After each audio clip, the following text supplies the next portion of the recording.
Hello friends, welcome to my channel learning to serve. मैं आज आपके लिए लाया हूँ मुहावरा और लोकोक्ति।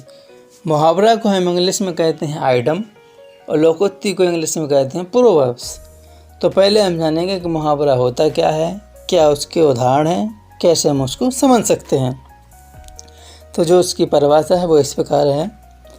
किसी भाषा का वह वाक्यांश जो लक्षणा व व्यंजना शक्ति के बल पर मूल ऐत से भिन्न किसी अन्य ऐत को व्यक्त करता है, मुहावरा कहलाता है। जैसे आँख का तारा होना, अक्ल का दुश्मन होना, अपने पैरों पर खड़ा होना, कान काटना आदि, ये मुहावरे हैं। अब हम देखेंगे कि जो हमारा मुहावरा होता है उसको हम वाक्य में प्रयोग कैसे करते हैं, उसका आयत क्या होता है।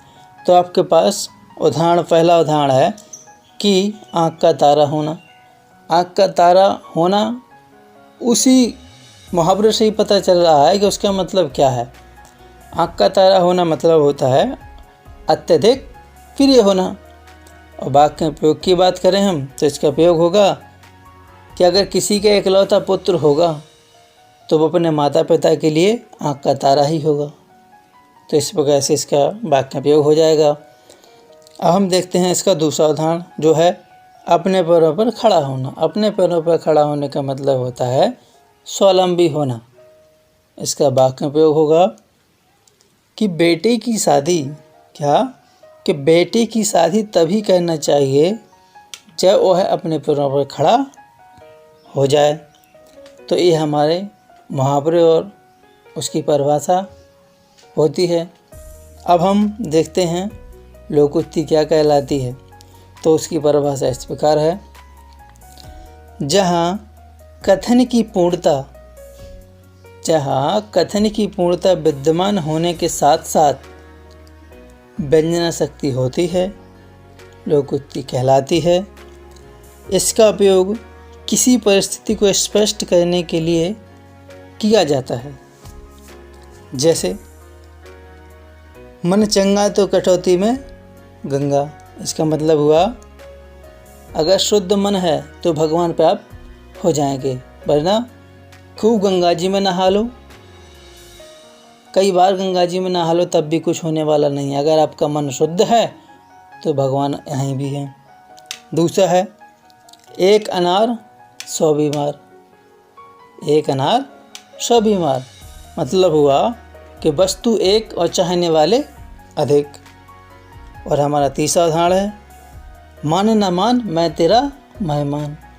जबरदस्ती करना मतलब कोई किसी को बुला भी नहीं रहा है तब भी वो आदमी जबरदस्ती आ रहा है, तो यह बात हो गई ना मान मैं तेरा मेहमान।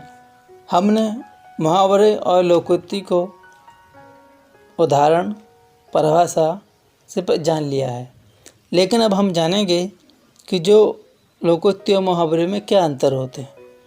तो देखिए, जो लोकोक्ति होती है उसका पहला पॉइंट है कि लोकोक्ति पूर्ण वाक्य होते हैं, जबकि जो मुहावरा होते हैं वो एक वाक्यांशी होते हैं।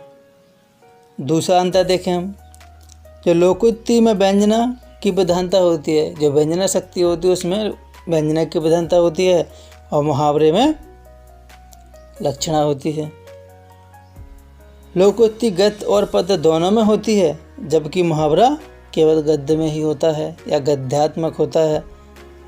और सबसे बड़ा अंतर है कि मुहावरे के अंत में ना होना अनिवार्य है। जैसे आँख का तारा होना, ईद का चांद होना, बहुत दिनों बाद दिखाई देना, आपको ना सुनाई देगा तभी मुहावरा कहलाएगा। और लोकोक्ति में ऐसा नहीं होता है।